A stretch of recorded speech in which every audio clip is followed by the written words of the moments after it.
Hello and welcome. This is the All 12 Signs video series for Pluto entering Aquarius for the second time. Ooh, this is going to be happening either late on the 20th or early on the 21st. Of January, right? So at the end of the month, right, we're seeing a big momentum shift here by the end of January. Uranus will go direct a couple of days after that, and then everything's direct. So we've got this big, powerful shift with Pluto in Aquarius happening. I'm going to be reading for all of the 12 signs. In this video, it's going to be Aquarius and Capricorn. Right. My name's Chloe. I work with card divination, astrology, and I channel energies through my body. It's just one of the ways that I channel. As you can see, my hands are moving around right now. This is independent of my conscious thought. It's been happening for nearly 3 years now, where I'm drawing on energies from different dimensions to help us heal, help us clear stuck energy, and open up portals to source. I've also recently activated vocal light language. So these are both forms of light language of communication from things from other dimensions. And so that's all part and parcel. Whether you comprehend what's going on, it's still activating things in your light body to help us, as I say, integrate our soul's frequency in this current vessel. So these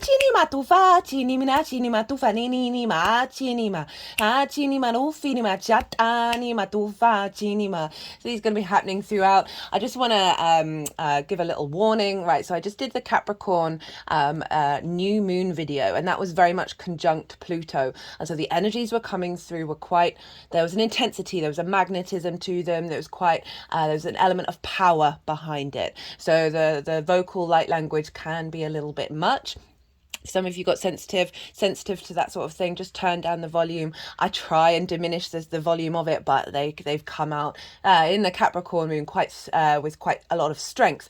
Might be completely different with this one, but just because I'm dealing with Pluto, I thought I'd give a little bit of a warning. For those of you who know your time of birth, I really recommend you check out the sign that falls in the first house. This is called your rising sign, where your ascendant is. All of the signs will be as if they're in the first house, so the astrology will link in closest to that. However, it does not invalidate you looking at any other part of your chart, perhaps where your Pluto is, because that Pluto is constantly activated wherever Pluto transiting is moving. So just look to wherever that sign falls in your chart. Look to the house that it's in and the themes of that house, and apply those themes to the messages that come through. Transits affect every area of our chart. Right, I'm going to keep this super short and sweet, and I'm going to crack on with reading for Aquarius.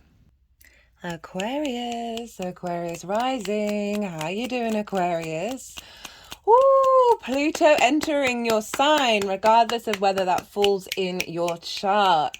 This is big transformative energy.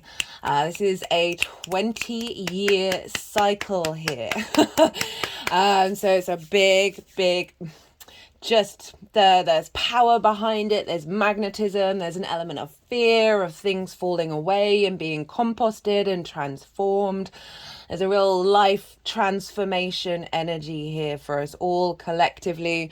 But Aquarius, if you've got stuff in Aquarius, this is the all planets, celestial bodies. These are all going to be hit and transformed, but depends where they are in the sign of Aquarius, because it's obviously going to take a while for Pluto to get to certain spaces. But overall, with Pluto being in this sign, big beginnings of cycles, closing out of cycles and beginning of new ones. For those of you who didn't catch the introduction, I channel energies through my body. It's a form of physical light language. Been doing that for about nearly 3 years now, and very recently I've had the vocal side of the light language got activated. So these are all just helping activate energies in your light body, help clear stuck energy, and really just get you into alignment when that's going on. Right, I've done a collective reading. This is the collective reading that I did when Pluto first entered into Aquarius, but all of the messages are still really relevant. So that's uploaded if you want a more detailed understanding of like the energy of Pluto and what that means in the sign of Aquarius, as well as the connection to Saturn being in Pisces. Saturn rules Aquarius traditionally. That's how I work with it. And so wherever Saturn is impacting what's going on with Pluto in Aquarius, and is currently in the sign of Pisces and will be there for around another 2 years, right? Or a year and a half. I think it's 2 years. I'm terrible with dates, which is hilarious for an astrologer.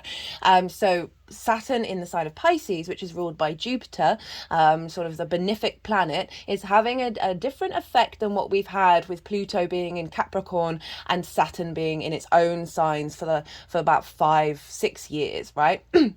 5 years. And so we've got a real shift of energy here when Pluto moves into Aquarius, because it's Saturn's no longer in its own domain. Saturn traditionally is a malefic, right? It can bring about difficulties, the school of hard knocks. It's not necessarily just always giving, right? And Jupiter is very much more of the yes planet, of providing wisdom, expansion, and a deep faith. So it's a different kind of vibe than what we've had over the last 5 years with that Pluto Saturn interaction. So go check out that collective reading.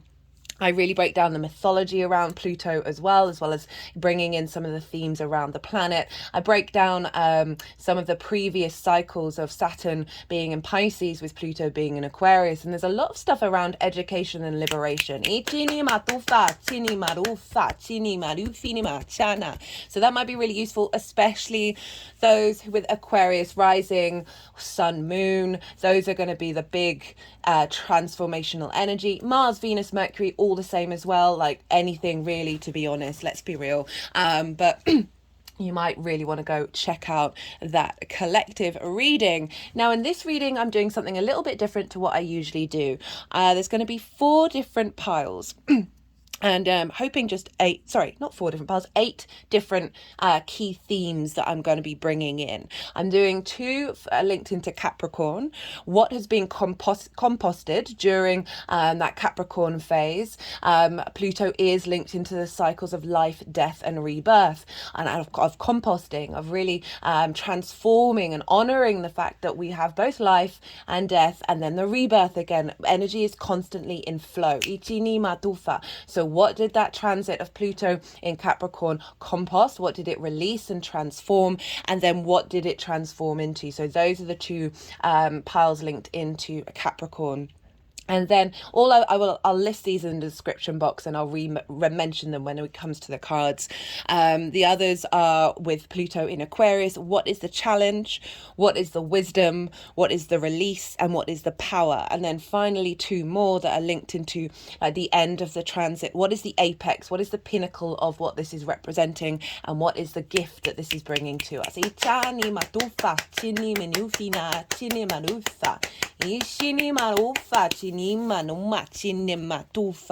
Because Pluto obviously is a very long transit, so we're not necessarily going to see big results straight away. And so it's going to be unfolding over time. So I really wanted to bring in sort of like some key cards that if you've got a tarot deck, you might want to look at during this Pluto cycle, just to bring you back to the longer term cycle, rather than, Pluto can bring about a lot of fear and a lot of worry and a lot of control and power and obsession and possession. These are kind of some of the lower vibrational frequencies of Pluto that actually serve us to transform into the higher frequencies.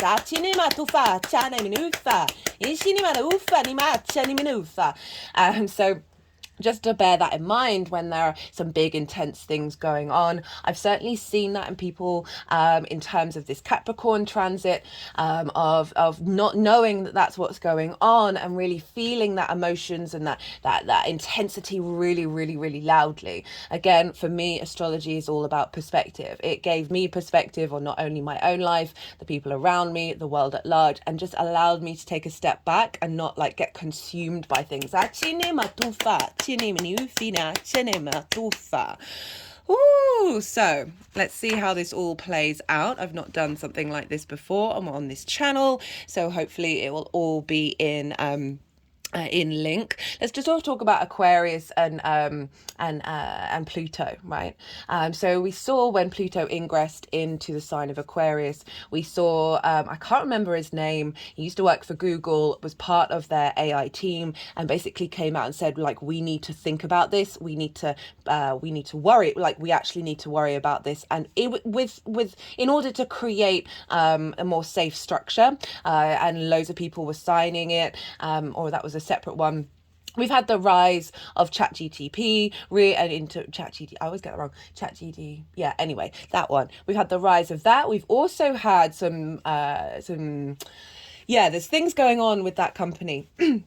And there's certain reflections on the fact that it's way more advanced than what it's giving credit for, like what they've got behind the scenes. And I think they kicked out one of the main original coders, who's like, we need to watch out, we need to be more careful about this. And I think the other guy was like, no, we don't. And yeah, one got kicked out. They both got kicked out, and I think one of them got brought back because they didn't. Anyway, it's a very touchy subject. Personally, for me, I feel like the human species is speeding along with technology that's just so impatient. We're just preempting the activations and the downloads that we as a species are going to have. To connect to inspiration, to connect to ourselves, and then allow the co-creation with the cosmos to bring us the information that we need in order to move forward. You know, that's sort of what can we be told, like how can we use this as a tool? And I feel like a lot of technology, you know, the neural net and all of that, and the neural link is just preempting what we're going to be able to do. I remember a channeler, a remote viewer, I can't remember, I'm terrible with names. Remote viewer did a study, he wasn't a remote viewer, he got a lot of people to remote view 2050 and 2060, or it's 2040 and 2050.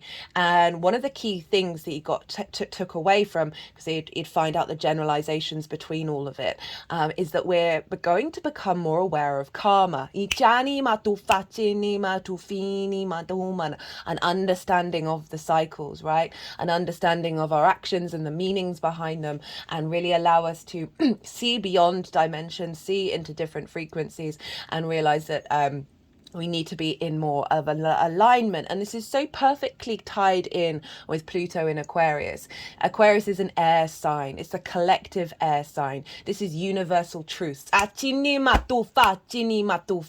is sacred geometry. I've used one of my sacred geometry decks for the oracle reading that will come out after this transit series. Frequencies, right? Frequencies, sound healing. Activating universal frequencies within ourselves. Getting to the truth as close as we possibly can, because obviously everything's subjective, right? And these sort of universal truths of society. It's very forward thinking. It's wanting to go beyond tradition, and find new pathways for us to all collectively work together, right? It's about raising up the all rather than the hierarchies, which Capricorn can sometimes represent. I personally found Pluto and Capricorn increase in yoga, breath work, permaculture, understanding of mycelium, understanding of the ecostructures that we're in, right? And those were big things connected to the earth and traditions of the earth. So these are all sort of big themes that are coming up with Aquarius generally. And for on a personal level, let's talk about Aquarius rising. Okay, right. While I'm doing this, I'm going to shuffle. And so Aquarius rising. Okay, this is one of the key cards from the Oracle deck. And they obviously want me to bring this up. Karmic board clearing. Energetic clearing, rewriting your story, live your truth. And those are very key things. Coming up with Aquarius rising. Very interestingly, they went with this tiger, which I know isn't a lion, but I do often use as a representation of the animal kingdom, but also Leo, and Leo is opposite Aquarius. And so this is all going to be pulling in that Leo energy. We want to be in balance with the heart while we think of universal truths.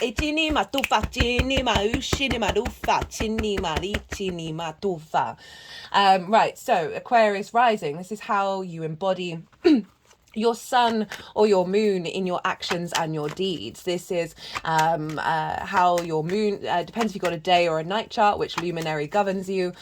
This is your body, your appearance, your character, and often how other people see you. This is the house of self.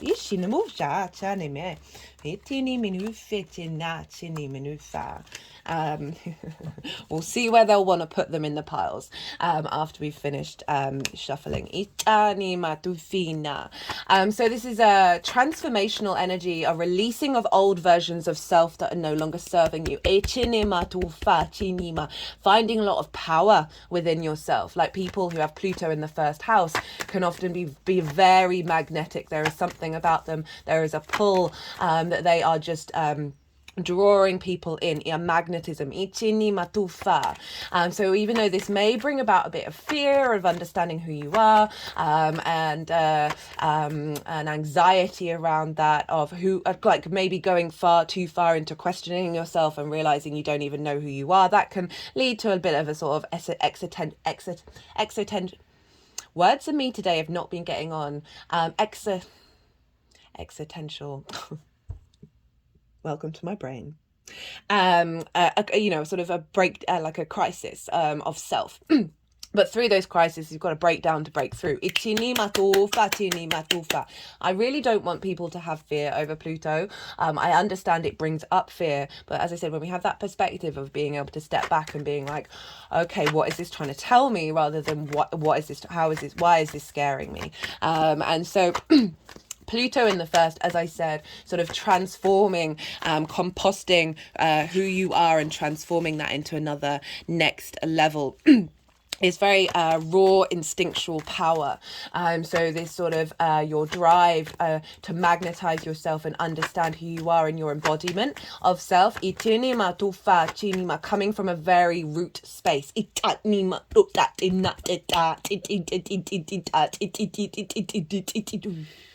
Linked into sort of the id energy, right? So our ego does what our id really wants, right? The id is deep in your unconscious space, so far that you're not even necessarily consciously aware of it. And the ego helps us understand what those id responses are. And now Pluto can activate a lot of those id responses. So this is really great. It's a great tool. It's a bit daunting and a bit like what's going on. Don't necessarily feel like I'm in control. But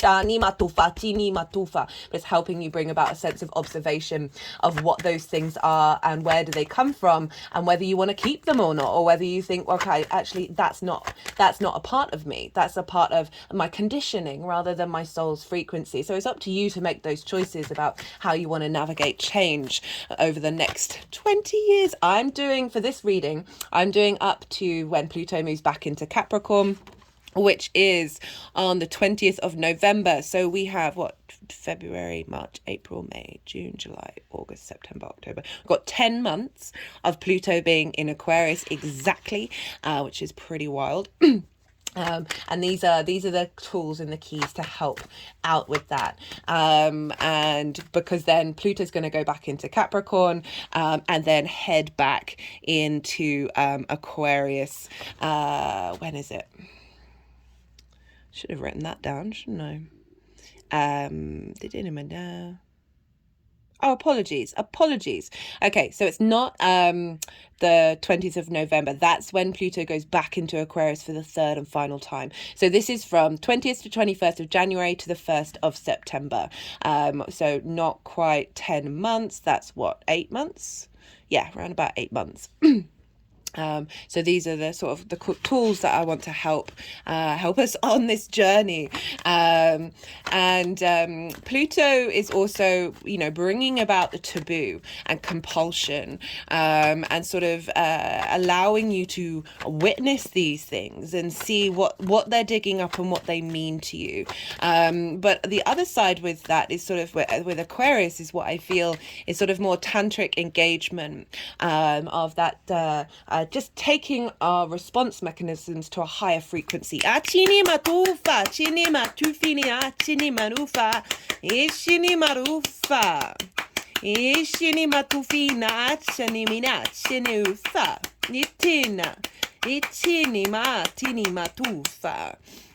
And so it can amplify the ego, though. It can amplify your desire to control how you're viewed, how other, you're like maybe getting fixated on your actions, right? Always breathe, find a sense of space and a sense of peace. As I said, look to the Leo side and bring that into balance of looking to your heart and what brings you joy, and the love space that's involved with that, and allow that to sort of dissipate any accentuations of the ego. Again, as I said, these are all brilliant lessons to help really understand what's deep within you, that may have been blocking you from fully transforming. Achani matusa, ishinima, tinima, tufa, tinima, tuma, chinima, chinima, chinima.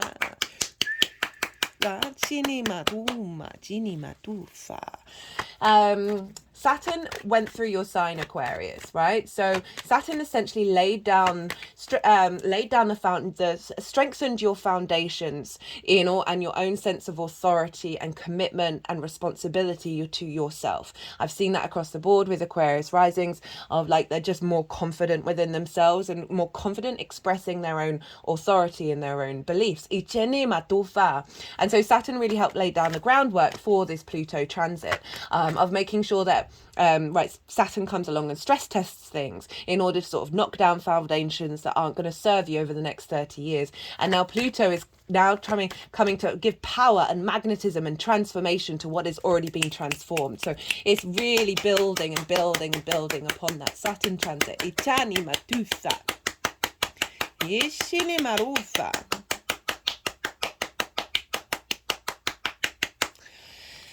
Pluto can also be quite brutal and obsessive, right? So there's this, and I say these things because these might crop up for you, and to look at them and wonder what they mean to you and what parts of the energy do you want to take with you, and what parts are not suiting your soul's nature, right? So Pluto can help you, as I say, explore a lot of things, a lot of sense of what does this life mean to you. Pluto represents death, so releasing things that don't serve the life incarnate, and going on an evolutionary journey over the next 20 blows my mind, 20 years. So like big energy coming into your first house, and the first house, as I said, is kind of like your navigator. It's the lens in which your sun or your moon operate in the world. So it's the lens in which you move through this cosmic ocean as a soul, and Pluto is coming along to bring some deep power to your solo existence. Now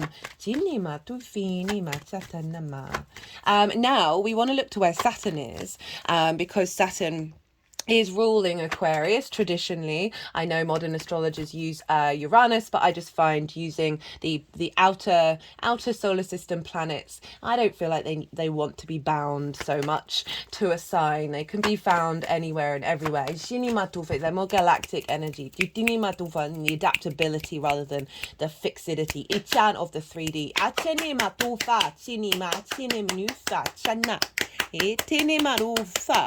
Now, Saturn for you is in your second house, and your second house is linked into your resources, the skills and tools that you have in order to make regular income, as well as manifest in the world the things that you value, and most importantly, how you value yourself. So Saturn is influencing Pluto and saying, hey, this is what we want to be in alignment with your true sense of value, with the skills and resources that you have in order to manifest in the world. And getting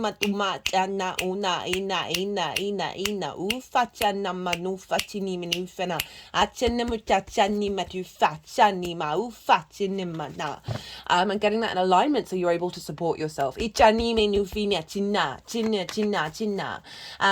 done lots of Saturn in Pisces transits. You might want to check those out, because understanding the themes, just in general for Saturn, but understanding the themes for Pluto, you're going to want to know what Saturn's up to in the sign of Pisces. The first series, I still recommend it. In the introductions, I break down Saturn in Pisces, Saturn with Neptune, Saturn with Jupiter, and I break down the themes of Saturn in your second house, Aquarius, in the Aquarius reading. Even though that was the sort of the time frames past, the information is still live. There's a current live Saturn in Pisces transit for Saturn direct, which happened on the 4th of November and will be till the end of June.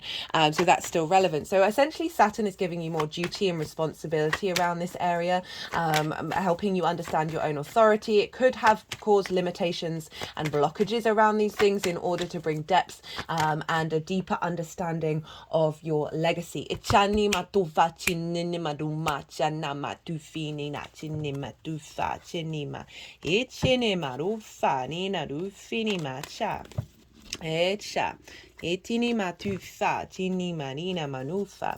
Right, so Saturn is influencing via helping you understand your true value, activating and giving more depth to your skills and your resources, that is then pouring into your first house of giving Pluto the energy to manifest in your embodiment of that. And perhaps other people seeing your skills. So first house is often how other people see you. Other people seeing your skills and your tools that you have and putting value into them, because they're seeing your embodiment. Now, Pisces is traditionally ruled by Jupiter, so we want to go and look to where Jupiter is. And Jupiter is over in your 4th house of your roots and your foundations. And this is ancestors, both blood and soul lineage, parental figures, a roof over your head, and the things that you do in private. It is your foundational space. Jupiter has been moving through there for, we're nearly soon at a year. Right, wait, no, January, February, March, April, May. About 5 months. Okay, so we're just over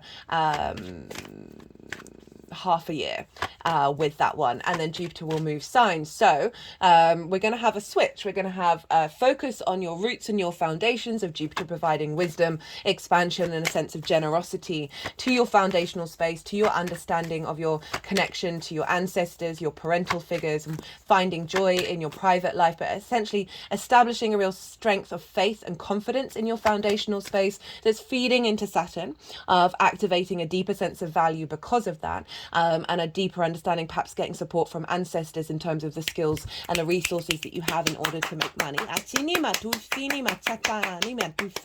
then feeding into Pluto, who's transforming all that energy and bringing magnetism and power to your embodiment of self. Then Jupiter is going to move into Gemini.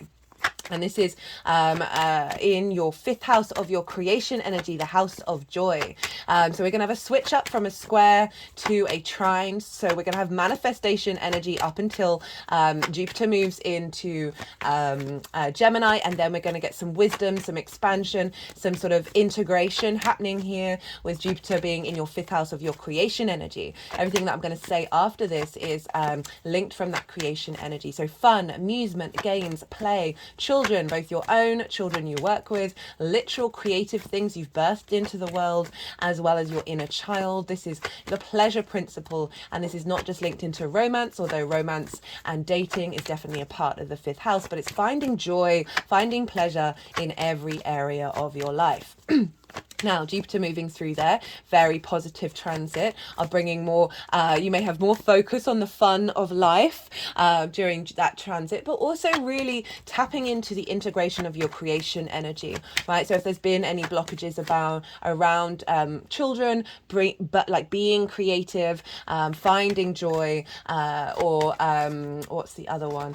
Linked into your pleasure principle, Jupiter's really going to help give faith and confidence around this and really establish a deeper connection with those things that are serving you in the long term. And so that's then going to influence Saturn of making sure that you're finding the joy, you're finding the creativity in the way of you accessing your tools and your resources, as well as understanding through joy and through love your value of self, that then all feeds into Pluto, into your 1st house of your embodiment of that. So we've got some strong foundational work happening up until May, and then we've got some activation of some more play and more joy, and so this could bring somebody into your life that is linked into this transformation as well.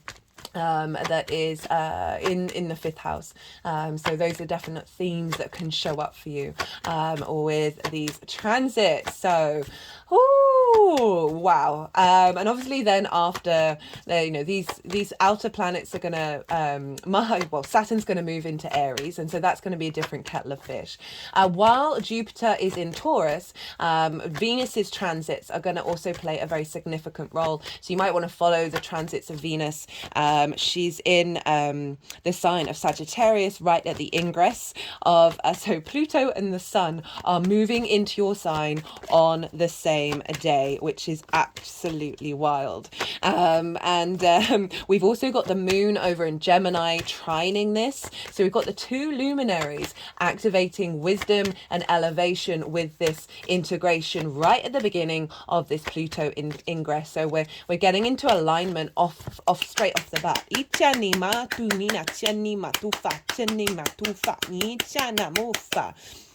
And Venus is over in Sagittarius, which is for your 11th house of hopes and dreams, friends, groups and alliances, and reaping the benefits from your 10th house. So this is a powerful activation, a seed that is being planted around your hopes and your dreams. That is an alignment with this transformation of self, and then how you embody that moving forward, taking actions in order to instigate those hopes and dreams.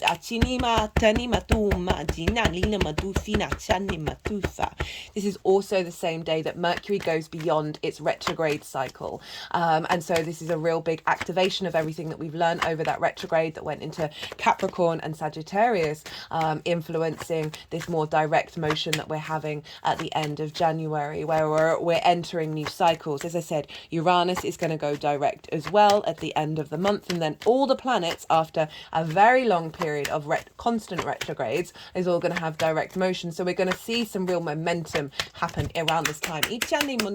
And not long after that, we got a full moon in the sign of Leo. Should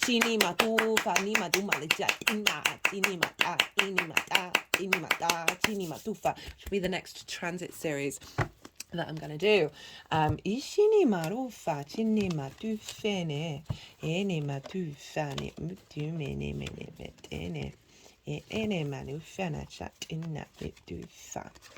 Right, how many cards have we got? 1, 2, 3, 4, 5, 6, 7, 8. We've got 8 cards.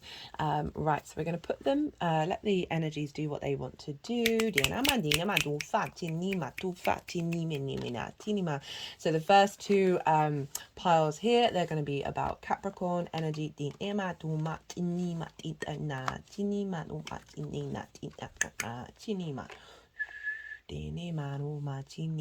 And then we've got what is the challenge and the wisdom. The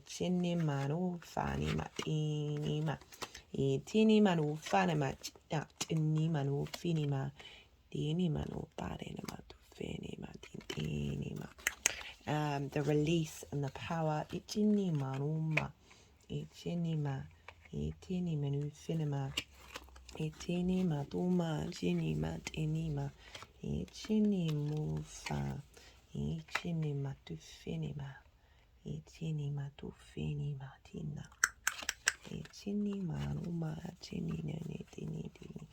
In the wisdom,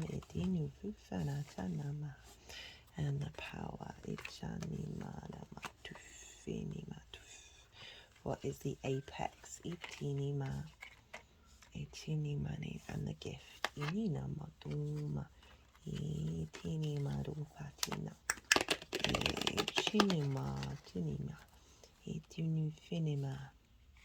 Okay. Well,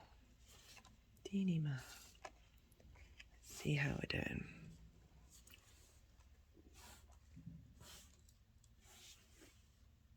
Okay, Aquarius. So we've got for the first line, we've got this is for Capricorn and what's happened with Pluto and Capricorn recently. And the first one is like what's being composted, what's being released, and then what is that transformed into. And we've got the Page of Pentacles in reverse and the Chariot. And you've got Capricorn in your 12th house, right? Your hidden house, your house of mysteries. This is often where anxiety, depression, grief, loss, isolation could be, as well as the magic of your soul, because it's about the constructs of who you are.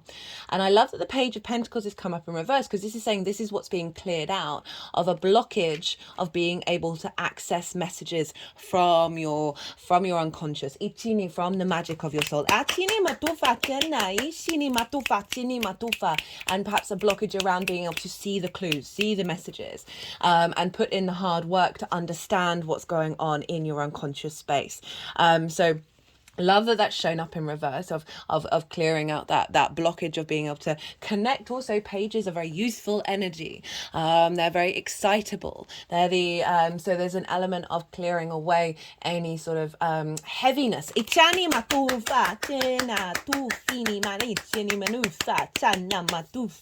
in relation to your 12th house. And then we've got the Chariot, which ironically enough is Cancer's card, which is opposite Capricorn. And this is all about will. This is all about strength within yourself in order to be able to move through the world. It's not about control. It's not about power, but it's an integration of everything that you've learned beforehand, knowing that these are resources in order for you to move forward in balance. We've got the yin and the yang here on this deck. And you've got the Magician's wand, and you've got the Magician later on, very interestingly.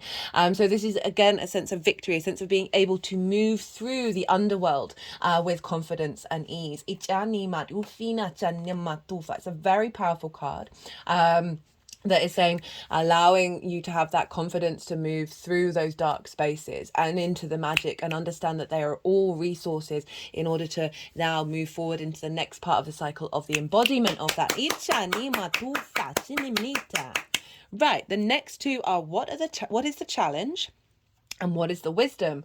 And we've got the Magician as the challenge, which I love, because a challenge isn't like, I'm not saying this is like the biggest difficulty you've got to overcome, but the kind of the game that we're playing, the level that we're on, what we're activating, what's the end goal? What's the goal of this transit? Ichani matufa, which will be a challenge, which will be full of curiosity and full of certain things that you've got to do in order to activate this, right? That's life. That's what we do.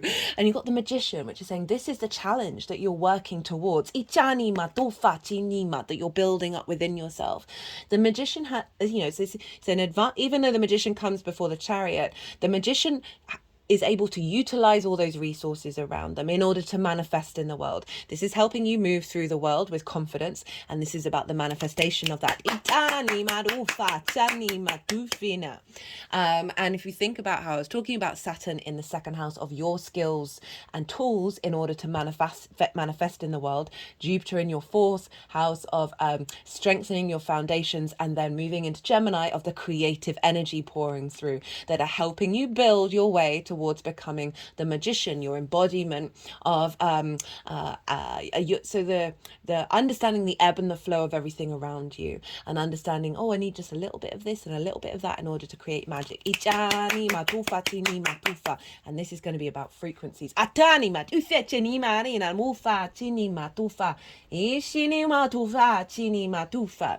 I forgot to do this at the beginning. I was going to do a little bell ringing, right? So this was given to me by a friend who this was made in a village that is solely occupied by witches, and this is from South America.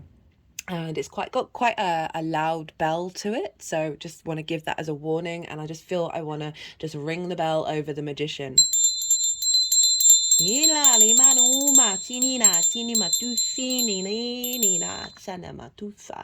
Of helping clear energy, right? So frequencies is going to be very important. Sound, what is your frequency of how you embody yourself, and how to get that into alignment. Now you're going to know on a personal level what sort of things you want to do, but I do recommend speaking your truth, embodying your truth. The more that we do that, the more we're in alignment with our soul's frequency. And this isn't saying get yourself in trouble or put yourself in difficult situations. Be mindful of the reality of what you're walking into and how you want to hold space. Sometimes speaking your truth is simply not engaging. You have the power to take back your own autonomy. Right, so the wisdom for this is the Page of Wands. And what I love about this is that there are pyramids in the background, and we don't know, but I believe the frequency hypothesis of using sound, using the fundamentals of the universe to build. There is a certain, it's not a sarcophagus, but it's like a big trough, like a big rectangular stone vessel. Didn't hold mummies in it, and I can't remember where I watched this, but someone got inside of it. Actually, no, firstly they put a sheet of cloth over the top and put sand, and then saw that the sand moved into a pattern through frequency. Someone got in it who had serious migraines left, right? So these are all things you want to understand, be in alignment. Perhaps get yourself into sacred geometry, just have these images around you, maybe with meditation as well, to get an alignment. Right, so the pyramids are in the background, and also that represents sort of the longevity of the time it takes in order to build something. Now the Page of Wands, this wand is bigger than the page. The page is so excitable, it's looking to grow into something more, expand its flame of consciousness. It's a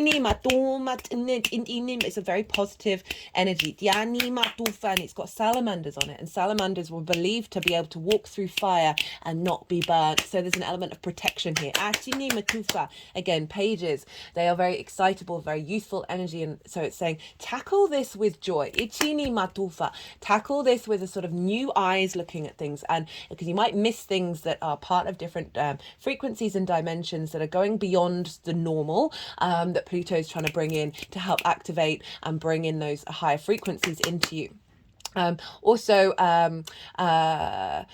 Something around speaking and communicating, and this can be writing a journal where you write down your passions, your drives, your will, what do you want to transform into, and then maybe doing a ritual and burning it, or releasing negative energies as well, and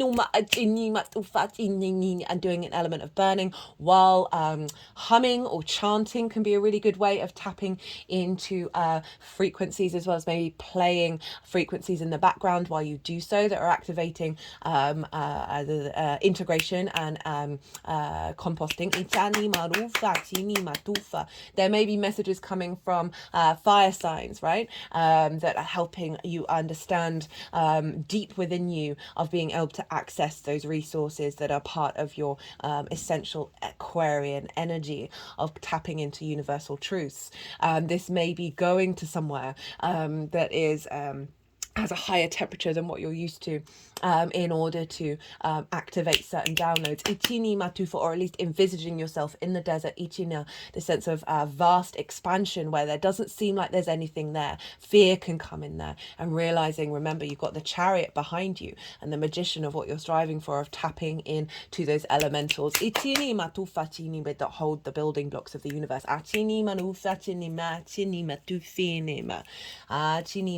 So the wisdom is to understand and work with communication, understand that you are transforming, and that is a playful exploratory adventure, even if you might be a bit impatient,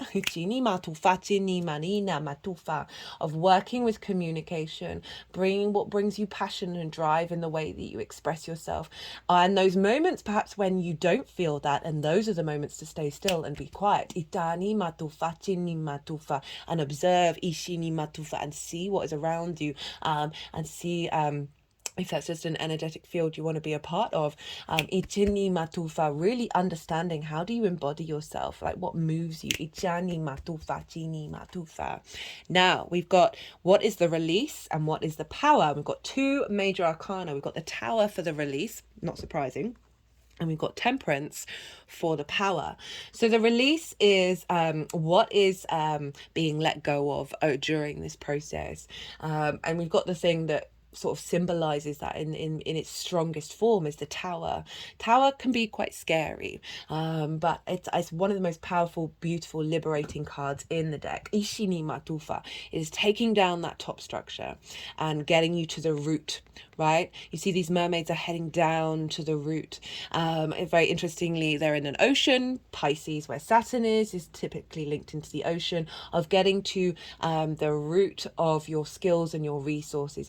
atini matufa, that are underneath your id. Itina matufa, matumani nana, atini matufa, and bringing them to the surface, of coming back to the surface with these riches. But it is going to mean that some superfluous energy in your life is going to need to be transformed into being able to activate that which is already within you. Achini matufa, chini matufa. So if things do happen over the next 8 months that seem a little unsteady, just center yourself and breathe and realize that this is what's showing up. This is I'm also getting around the tower of what is being released is the fear around that.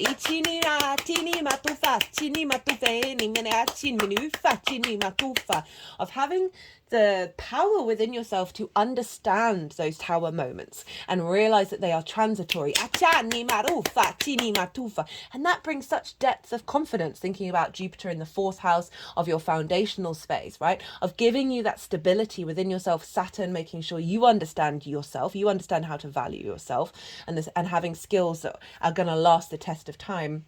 And then Jupiter moving into the 5th of being more playful. We've got 2 pages showing up here, right? And they're very playful, of bringing some lightness into this energy. Now, the power is temperance, and this is alchemy of self. You couldn't make it up with this spread, right? So this is refinement and alchemy. We are tempering every little part of yourself in order to create something beyond that which has been done before. In the traditional Rider-Waite, it's not in this deck, but in the traditional Rider-Waite, this water is going up into the cup, and this is saying going against what is conformity, right? So breaking against the norm. Also magic, a refinement of self, and bringing in a sense of deep emotional nourishment with this depth that you're bringing. This is the power of this transformation. To get to the magician, you need the alchemy. You need this sense of refinement and really being in observation of it. Some of you, it can be a quick click of the fingers and bam, tini matufa, chani marufa, tini matufa, tini matufa. Okay, I just get the feeling that they're clearing out some of the sort of simple layers. Itini matufa, tini matufa, that the ability to speed up the process. Itini and crunch some timelines is being activated right now. Ichane matufa, tini na, tini na, nina, rufa.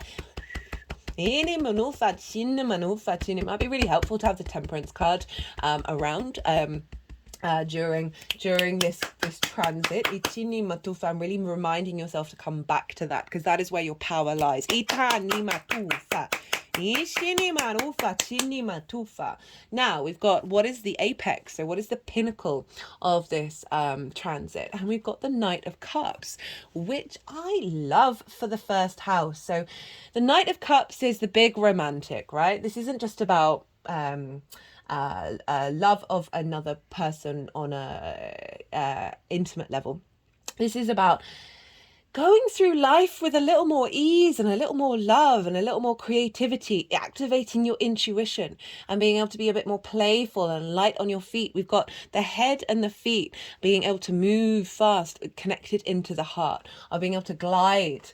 So knights embody, right? And cups are linked into your emotional body, your intuition, your imagination, your psychic abilities, ichini matufa, love, all of these things, very creative energy. And you're able to embody this by the end of this transit before it then goes back into Capricorn. And again, that's sort of highlighting what I was picking up with the Tower of not necessarily feeling the fear around it. The Knight of Cups doesn't feel fear, right? It's that kind of, what is that film? The one with Ryan Reynolds in it. Is it not Daredevil? Oh my goodness, love those movies. But there's a character in it called Lucky, and she moves through the scenes in complete flow, and things just keep happening that facilitate what she needs. Ichini matufa. And I get that similar vibe with the Knight of Cups, of just like sort of being able to, you know, dodge things and move through the world and not feel the heaviness of it. And then we've got the gift, and you've got the gift of the Wheel of Fortune, and this is Jupiter. right? The gift of understanding that all is transitory. The gift of that's coming to you that fate is changing in your favor. Now, this often represents the fixed signs, and you're a fixed sign, Aquarius. So change can be difficult. So what I like about this, right, fixed signs can be very stubborn and very fixed in nature. And what I like about this is the acknowledgement, the gift that you're receiving is that understanding that we are transitory in our movements. It's a very positive card. Again, these two combined sort of bringing in a new frequency of, even if difficult things are happening in your life, to not see the heaviness so much, right? To bring in a new frequency. I mean, very funnily enough, the last oracle card that wants to be read is the Venusian Galactic Council, right? So the fact that Venus is popping in here and saying, hey, everyone, can we just chill? Can we just chill a little bit? I just cut the deck of the First Light Tarot. I'm pulling some qualifiers for you. We've got the World card. This is Saturn's card. Renewal, rebirth, reincarnation, celebration. This came up loads in the Capricorn new moon. I would really recommend that moon, actually. Just because it's helping understand the depth of what Pluto's been doing and how that's manifesting. We've got 4 moons in Capricorn this year, so it's a big shift. But anyway, Saturn rules your sign as well as Capricorn. And so there's a real sense of through this transit, you will come out feeling reborn and a different person, and more so than just normal, right? And then Pluto's going to go back into Capricorn and then come back into Aquarius later on this year, which will be the final time. Just cut the deck and got domestic harmony. So again, Jupiter in the 4th, bringing about peace in your foundational space. But overall, I'm feeling like it's bringing in more harmony within yourself and your embodiment of self.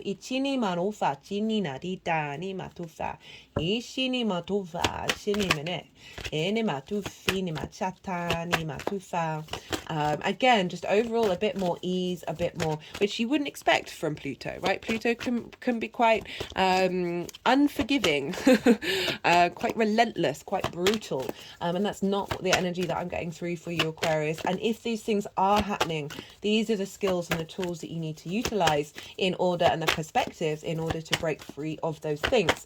But the fact you got domestic harmony showing up is a very, very positive card. Cut the deck twice and got environment. And so this feels like your sense of self. You're recalibrating that environment. The navigator's getting an upgrade in the way that it moves through the world. Being more in balance with your own body, your own sense of embodiment, and really allowing these frequencies of the magician to come through in your vessel. Right, Aquarius, I'm going to leave it at that. That wasn't as long as I thought it would be. Right, I hope you enjoyed this video. Really recommend the collective reading. Really, really do, especially for Aquarius. Well, a lot of signs, but all of the signs. But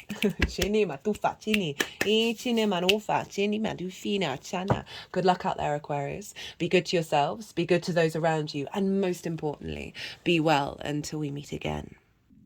Capricorn rising. How you doing, Capricorn? Now, regardless of whether Capricorn is your rising sign or not, Capricorn and Aquarius are next door to each other. This is what's called inverted. It doesn't have a traditional line of aspect, traditional line of sight. 6 different energies trying to figure out how to work with each other without clear communication. The way that I like to describe it is, imagine you're sitting next to somebody, but you're both facing forwards. So you can't see them, but you can tell when somebody's sitting next to you. It's a lot of osmosis of energy and transference of energy on the subtle energetic levels, right? This doesn't mean this isn't an impactful transit. Of course it is, but it's going to be affecting you in a different way in regards to your Capricorn energy, wherever that falls in your chart. Right. I have done a collective reading for Pluto in Aquarius. This I did when Pluto first went into Aquarius. All the information is still relevant. I break down the mythology around Pluto, the themes of Aquarius, what they're linked into, also the planet Pluto as well, and did some historical going back in time of previous cycles with Saturn being in Pisces, because Saturn rules Aquarius. So what's going on with Saturn is having a big impact. I really recommend for everyone to watch that. Just it's going to bring more depth to what is a very a longer term cycle transit. 20 years we're going to have Pluto in this sign. This reading is from Pluto entering Aquarius. It's either going to happen late on the 20th or early on the 21st of January to the 1st of September, right? And so this is when the second of 3 ingresses Pluto's making, and so this is the what's coming up for this 8-month transit. Ichini matufa chini maridani matufene. Ichini marufa chini marufa. For those of you who didn't catch the introduction, I channel energies through my body. I've been channeling physical energies, my hands moving around right now, for the last nearly 3 years, and recently I've had the vocal side of the light language be activated as well. So this is going to be happening throughout the reading. Whether you're conscious of what it means, it doesn't matter. This is helping bring activations to your light body to help you facilitate the expansion and the growth of this transit, which can be a very big, heavy transit. Right, so this for Capricorn rising, this is happening in your second house. Your second house is your resources, the skills and the tools that you have in order to manifest in the world and bring in, it's more regular income. And so this is also the things that you value, and most importantly, how do you value yourself? Pluto is a very magnetic, very transformative energy. It's representing the cycles of life, death, and rebirth. There's power there. There's pure evolutionary power. There can be obsession, possession, control, fear. It's not an easy transit. It's high vibrational energy to help us transform and honor the cycles of life, death, and rebirth, right? So this is, again, composting energy and turning it into something of power and magnetism. As I said, I break down sort of Pluto in more detail in that collective reading. It helps bring, it can bring some sort of heavier energies, right? Those obsessions. It can be quite brutal, can be obsessive. And so this... It's interesting that came up for the Aquarius reading as well. This can, I just say these things so you know that this has the capacity of being there, of being bubbling up to the surface. And so this could be, you could really use this to, could really use this to your advantage of getting obsessed over your skills and your tools that you have in order to create in the world. But it could see you being quite controlling over what it is that you value, and perhaps limiting yourself for new frequencies coming in.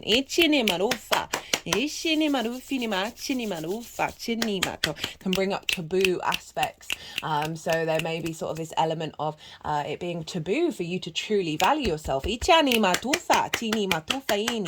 honoring the power that you have within yourself. Now, Capricorn, you have just gone through Pluto's transit in your first house. Big deal. We're going to have a little dip back into Capricorn for a couple of months at the end of the year before it finally then moves back into Pluto. So you're kind of familiar with that Plutonian energy. Admittedly, you would have had a lot of that, about 5 years, 6 years of it, with Saturn being in its own signs, which can add on an element of the sort of the difficulties of Saturn, which can bring about restrictions, limitations, people having power over you. But overall, with that Pluto transformation in your first house, you have a real deeper understanding of what you're capable of, and then all of that energy is feeding into this new transit of Pluto, then helping, okay, how do you use that? How do you bring that into your resources? Right, I'll talk more about that I just want to tell you what I'm doing, a different reading to what I usually do for this transit. It's an 8 months transit, so there's a lot going on, and I really wanted to kind of break down some key points, some useful energies to then work with this over the next 8 months. So I'm pulling, there's going to be 8 piles. Whether there's 8 cards or not all depends on what the deck wants to do. And the first 2 questions are linked into that Pluto in Capricorn transit. And they are, what has been composted, what has been released in your energetic field in regards to Capricorn. And then the second in this line will be, what has that then transformed into? So that's dealing with what we've learned from the Capricorn part of the cycle. And then there are going to be 6 other cards linked into Pluto and Aquarius, because it's very important to honor what has come before and not just see this as a blank slate, because it is part of a transition. And we build and we build and we build on the cycles and cycles and cycles. So the second row is, what is the challenge and what is the wisdom? Now, challenge doesn't necessarily mean a difficulty, but what's the quest that we're on? And that can involve challenges and difficulties to work through in order to get to this quest moment. And the wisdom is, what are we drawing on during this challenge? Like what's going to really facilitate the activation of this quest. The third row is, what is the release? What is being released during this transit, and what is the power?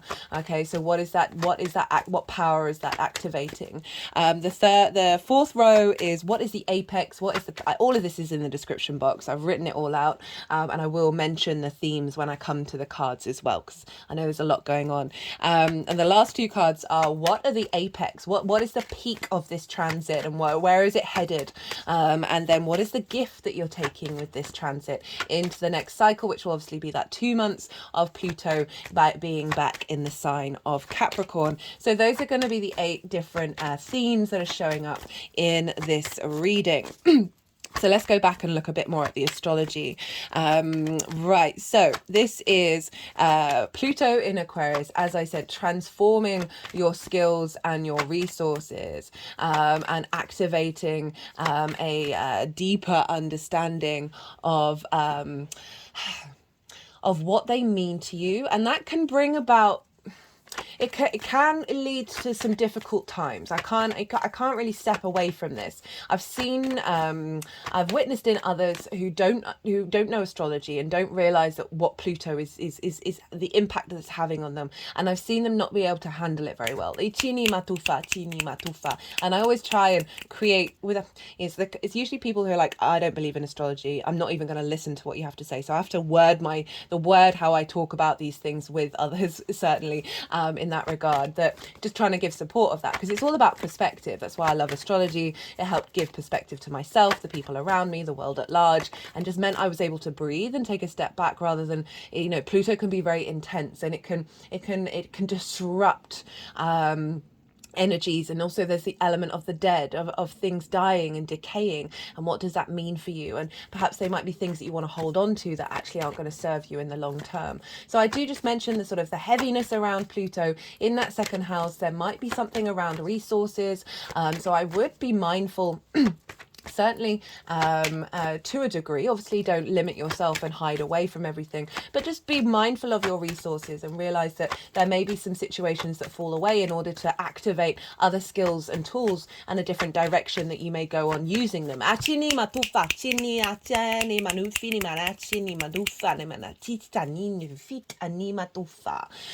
overall, I do feel like the overall theme with this is going to be a radical transformation in how you value yourself, because so often we can have a lot of lack of self-worth, and even if we work really hard on it, sometimes those things are really integrated in your unconscious space, and Pluto can often be linked into deep into the unconscious, those primal urges, those things that through what's happened to you in this lifetime, in past lifetimes, having a fundamental effect on you where you don't even know that that's not to do with you, that is not truly your essence. and these things can be pulled down and composted into new things and into higher frequencies with this transit, but it may feel disruptive at the time, right? There may there's a real confidence with Pluto though as well, so really finding confidence as well in regards to who you are and what power you have behind those layers that Pluto is going to help compost.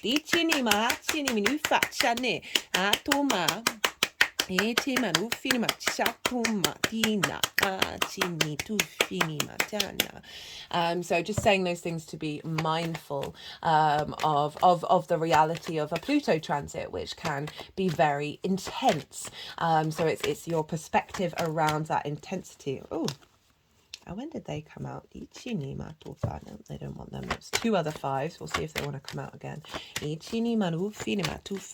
Now we want to look to where Saturn is, because Saturn rules Aquarius traditionally, and that's the framework that I work with. I find the outer planets don't necessarily want to be bound by certain signs. And so Saturn rules Aquarius. So we always want to look to where the ruler is of a sign, because that's what's affecting the signs that it rules. And so Saturn is impacting what's going on in Aquarius and Capricorn at all times.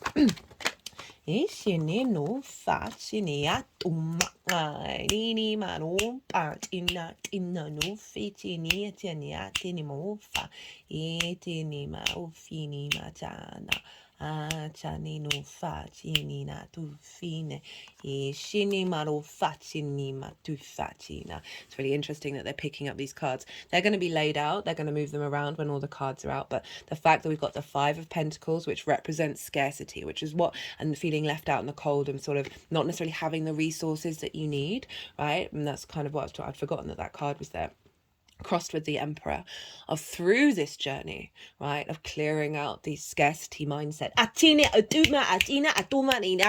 Fear is an illusion. It helps us realize what isn't true.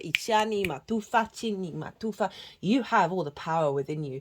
Pluto brings power, brings magnetism. You could be drawing towards you new frequencies that are helping bring in more resources, with the Emperor of like the wisdom and the autonomy and the authority of your sense of self and what you're capable of.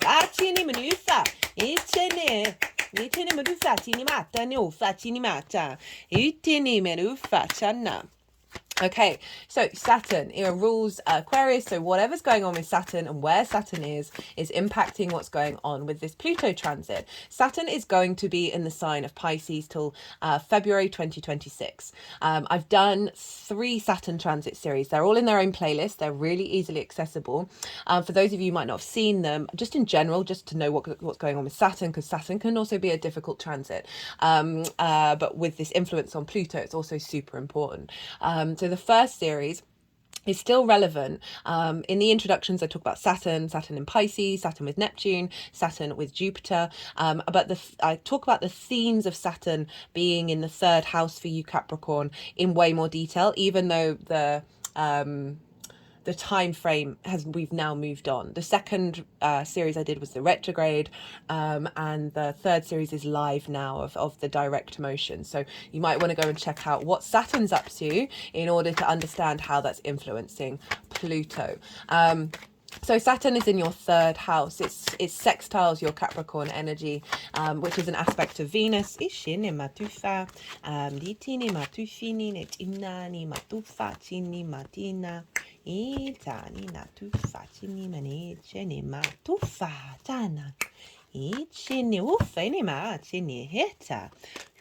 One, two, three, 4, 5, 6, 7, 8. Oh my goodness, is that right? Am I right? 1, 2, 3, 4, 5, 6, 7, 8, 9. Oh, you got 9 cards. All right, Capricorn. I've got 10 cards. What was I saying? A Saturn in the 3rd, right? So sextiling your ascendant.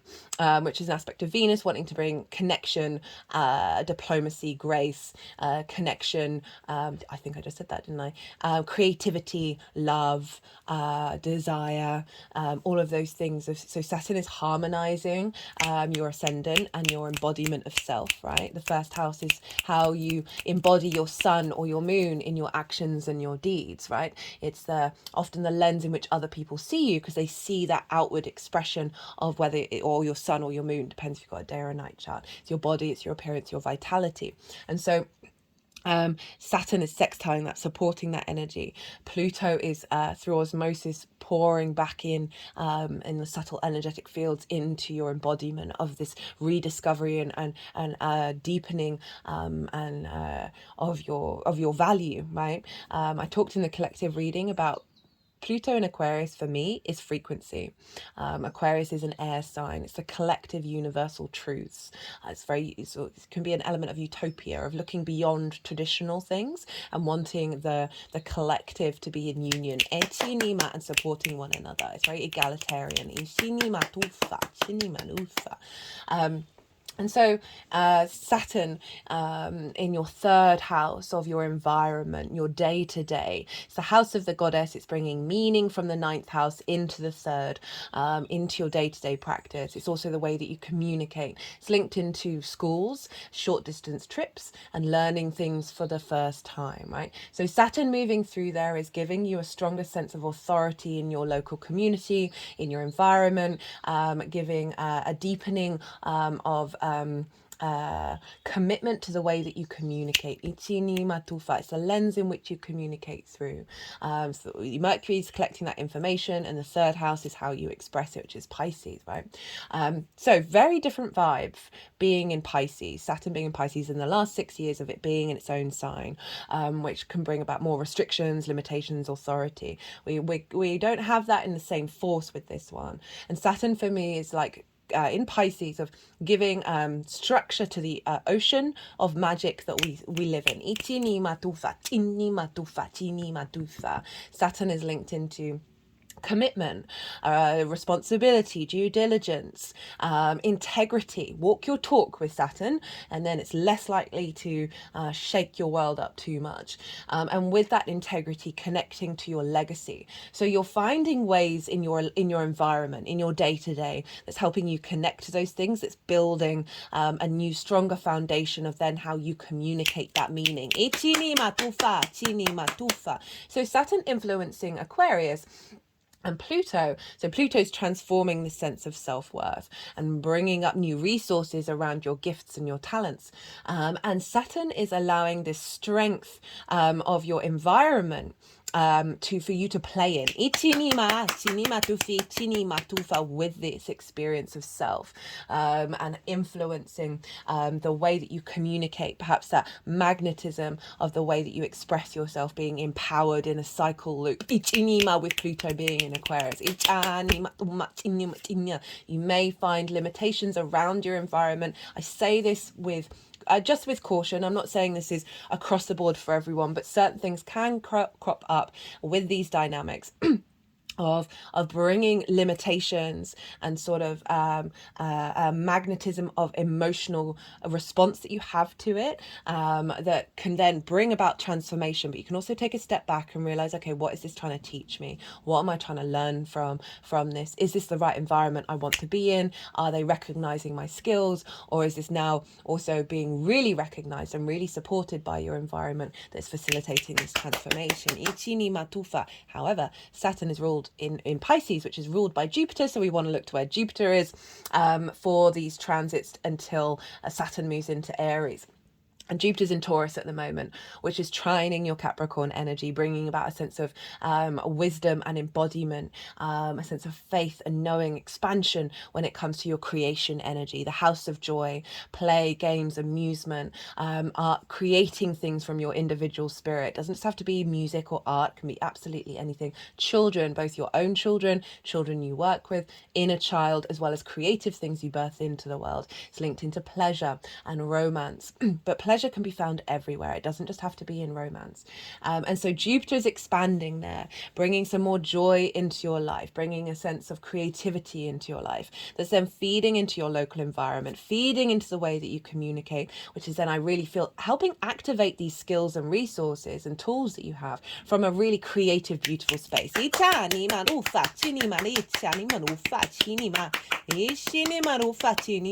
While Jupiter is in Taurus, we also want to look to the Venus transits, because Venus is impacting Jupiter. She's in Sagittarius, she's going to move into Capricorn, and then make her way through the zodiac until Jupiter then moves into Gemini. And then you want to look to where Mercury is, because Mercury is then influencing Jupiter, which is then influencing Saturn, which is then influencing Pluto. You always want to do that chain of events. It just brings a little bit more depth of understanding of how this is showing up for you on a personal level. As I said, Jupiter's then going to move into Gemini, which is work, health, and routines. I love this. It's going to trine Pluto. So it's bringing about a sense of expansion around what does work mean to you? What does your health and routines? Finding new sense of generosity and expansion and faith in these things, each and more confidence in yourself. Jupiter, I find, its transit is usually really gets activated fully when it leaves the sign of feeling confident in this area of your life, of not second guessing yourself so much. So the sense of work, right? How do you embody the skills and the tools that you have in the second house? Jupiter's providing wisdom about that embodiment, which is then fulfilling an activation and bringing in new activations with that Pluto transit of you being able to tap into those resources from this higher vibrational frequency. You know, as I said earlier, frequencies are really important here. And sound healing. And you sort of think about communication. Perhaps the way that you're communicating is bringing about healing in whatever profession it is that you're doing. Just had an energetic release at that around the throat. Right. Look to where your Pluto is in your natal chart. Look to the house that it's in, the themes of that house, because those themes are going to get activated as well wherever Pluto is transiting. Right. So I'm going to go quiet for a second. And the energies are going to then put the cards into the 8 piles. Itini matufa tini nanina itini marufa inima itini matuma tini matini ufini matini ufini matini matufini itana ichini matu fini matini matini ma tapatana nina ichini matumanina Ichini matufini, ichana tinini, ufini matina, ufini matini matumina tinina, itini maruma tini matina, tini matumina tinima, ichini maruma chini matuma, ichini mini cinema. Ufini mani metini matini itini marufina chana itini kisilas no this bitini chani matufene itini matini itini Ina itini matu itna nima chini matu ma tina ishini marufina. Right. Okay, so we've got some great cards here. Let me just move this down a little bit so you can get the full weight of it all. So we've got for the first row, this is the Capricorn energy.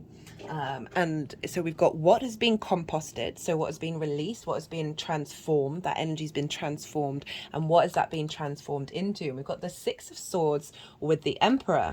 So this is what's been composted, and 6 of Swords is a great card. This is about transitioning from one space to another. from rocky times to still waters, and it's about what are your universal truths that you're taking with you to this new land of calm. And I love how this is being composted. It's highlighting that you're moving past this limbo phase and you're moving to the embodiment of that calm. And that, I'm not surprised with that transit in your first house of who are you, what is the power behind you, and rather than second guessing that, you've got to the roots of those things, and are able to then embody them. And we've got the Emperor. What has that been transformed into? Such power, such strength, such wisdom. Ichinimas is a big Aries energy of a real confidence of yourself, right? The house of self is where Capricorn is for you, right? And your ability to take action that serves not only you, but your exterior world, right? And from a place of wisdom and strength of sovereignty of your own divinity.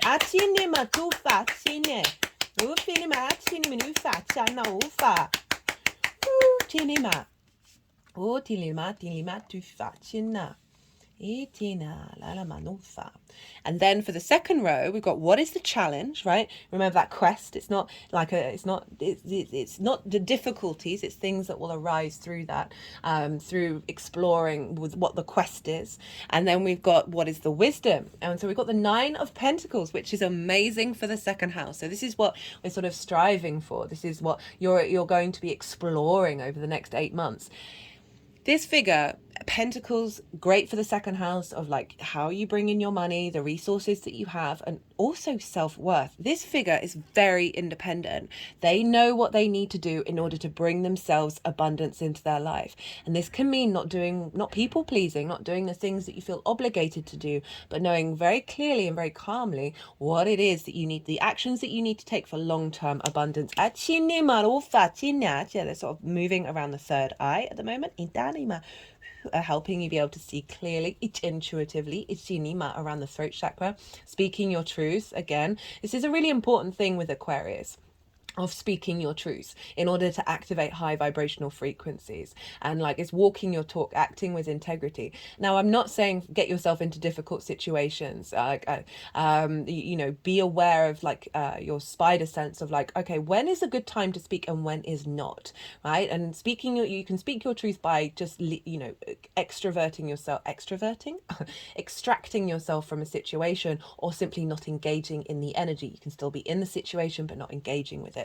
And that is a real testament to you understanding who you are and what it is that you need in a way that isn't diminishing anybody else's existence, but activating this sense of abundance. And then we have the wisdom for this.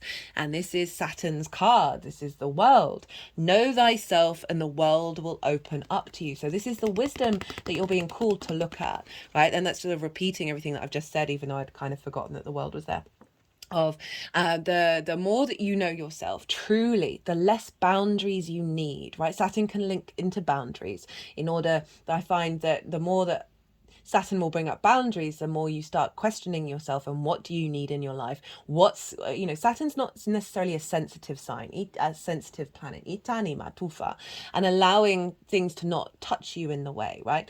You can still not agree with them, but you're not emotionally responding in that way. You're not, like, your self-worth isn't being diminished. Your understanding of your skills and your resources isn't being diminished, right? So this is the wisdom, is to call upon the world card of knowing that this is taking you to a place of completion, right? There's a real sense of, especially with the Emperor as well, and the King of Swords at the end, of having a sense of authority within yourself and magnetism.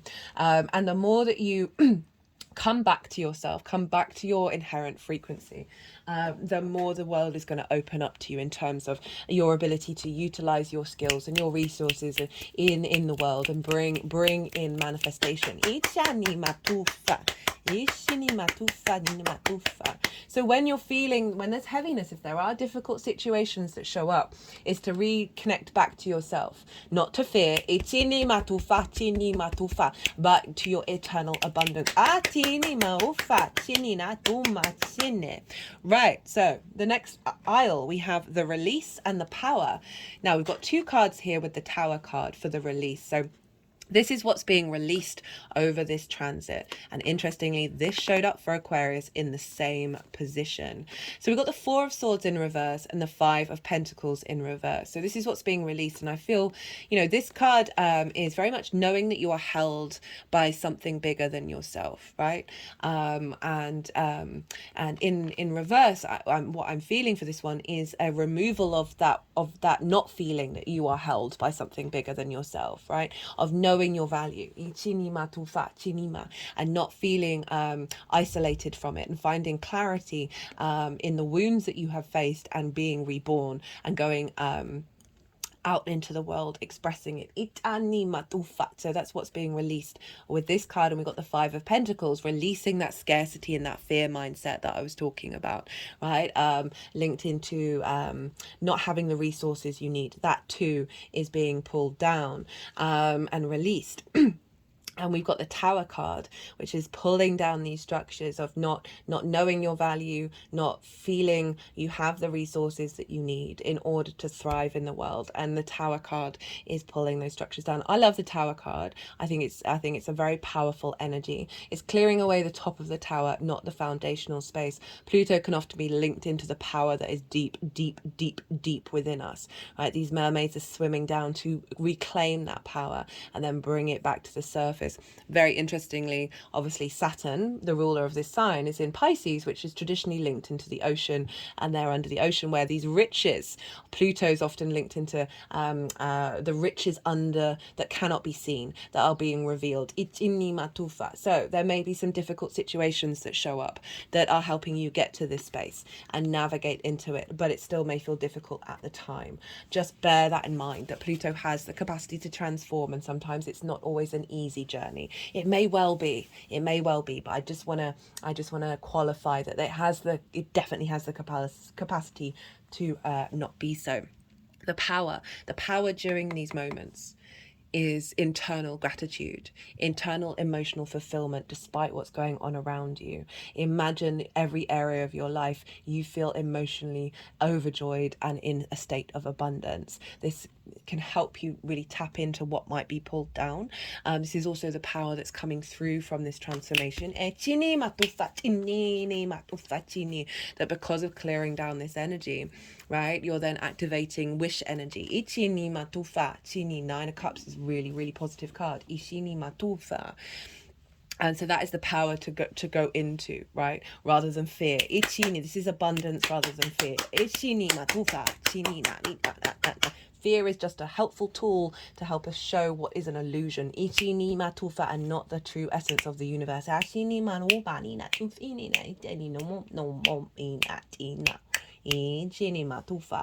then finally, we've got, what is the apex of this transit? What is the pinnacle of it? What is the because obviously I feel this Nine of Pentacles, the challenge, we're still going to be playing that role. Are going to be probably adding on to that role for the next part of Pluto in Aquarius. And the apex is kind of like, what's the highest point? What's the aim of the game that helps facilitate this of the next 8 months? What are you able to embody? And then we've got the gift. So we've got the King of Swords, very Aquarius energy, right? This is truth, knowing your universal truth, having the confidence and the sovereignty to take action on it. So it's building on this transition, right, of using those universal truths in order to understand that is a skill and a resource that you have of being able to communicate that. That is helping facilitate abundance in the 3D world. And then we've got the Eight of Wands. This is alignment. This is the gift. What is coming through with this transit is alignment. Right, all these wands are pointing in the same direction. There's a sense of high vibrational frequencies being activated here to help bring you into soul alignment. And also being able to move with grace and ease. And we do that when we understand our value. We do that when we understand the depth of the skills and the resources that we have. We know how to use them.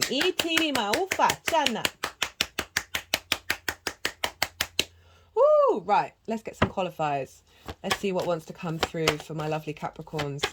Capricorn, if you've not seen the Capricorn new moon video, I really do recommend that, as well as the as well as the collective reading. It's the first of 4 moons in your sign, and that was a big moon. I felt the power of it. I saw it unfold. It was gorgeous, and it was the last one with Pluto in its sign. So you might want to, because this is all part of this cycle, right? So you might want to go check out. This is what came out. Activate awakening and enlightenment. Now, the enlightenment, universal truths. Plato, very famous philosopher, had Pluto in Aquarius. That was definitely a time of philosophy, right? The sense of mental alignment, right? The constructs of what we have within ourselves, the universal truths. How cut the deck and got source, love, and light. Ichini matufa, chini matufa. I love that combination, because it's the mind can be very, there's a coolness to the mind, right? But when we operate from a heart space, that reminds me, you want to look to Leo as well, right? With this transit, because we want to be in balance with opposition. So Leo's going to get a bit of a, we'll see when we come to that transit series, sign. With oppositions, there is the capacity for neglect of the other sign, right? And I think it's so important, that balance of Aquarius and Leo is so important, the heart space and the universal truths, right? Because Aquarius can be very cool, calm, and collected, right? There can be a detachment energy, right? Saturn is there's an element of detachment with Saturn. We really want to bring in that heart space in order to fully, and I love that that's come up with the love and light of source energy, that's what brings us into union with universal truth. Right, let's see what wants to come through from the numerology deck. Let's see what wants to come up. Also with the frequencies, also recommend getting some sacred geometry images around you for meditation purposes. Because as I said, Pluto for me is very much high vibrational frequencies. The first card that came out of the Carl Gray deck was the angel. Let me just get it up. Let me just, rather than just point at something that you can't see, because that's not really very useful, is it? This was the first card that came flying out of the deck, which was really lovely, because it's my interpretation of Aquarius is this sort of higher perspective that feels a bit cool, but also comes from a deep unconditional love. And that's how I feel about the angelic frequency. So it was really quite amazing that this came up and was the first card that I pulled for the oracle cards that came flying out. And not all cards do that. So right, let's get Dini Matufa. Cut the deck and got environment. Weirdly enough, that came up for Aquarius. And I really feel like this Pluto transformation, because it's ideas and thoughts and frequencies, that is fully linked into our environment, the environment within yourself as well as the environment around you, that we want to be mindful of that. Playing your favorite music, it's not just linked, you play chanting, sound bowls, all of those sorts of things, binaural beats, but also listening to your favorite music that raises your frequency. Can be a really great practice to help facilitate. This is also the 3rd house for you, where Saturn is, of finding more confidence, of speaking your truth in the 3rd, right, in your day-to-day, and finding that meaning, that clarity of universal truths into your day-to-day, that's allowing you to tap into a more universal truth source energy frequency in your day-to-day, which is a wonderful thing. Right, okay, let's see. And just listening to those kind of frequencies can really facilitate activating. Cut the deck and got karmic completion. Not surprised that came up loads in that Capricorn moon series. I've also got synchronicities to help do activation codes for you accessing your skills and your tools, right, in order to manifest, right, that are dormant within you. Pluto's helping unearth them. So listening to certain frequencies and just playing around and seeing which ones tap into that sort of energy frequency, and then seeing what you're instinctively drawn to do during that could be a really wonderful way of facilitating this Pluto transit. Love the synchronicities. So this is saying that this is helping you tap into your power of self-worth. Your understanding that you are a co-creator with the universe. When we co-create, when you're operating from that emperor and all of this energy, really, of doing what's right for you and exploring, not bound by scarcity, not bound by limitations, just instinctively figuring out, what am I drawn to do, what moves me, and when we do that, that's when the synchronicities start going wild, because it's highlighting your own autonomy as an individual expression of the universe, right? Which is what the universe wants.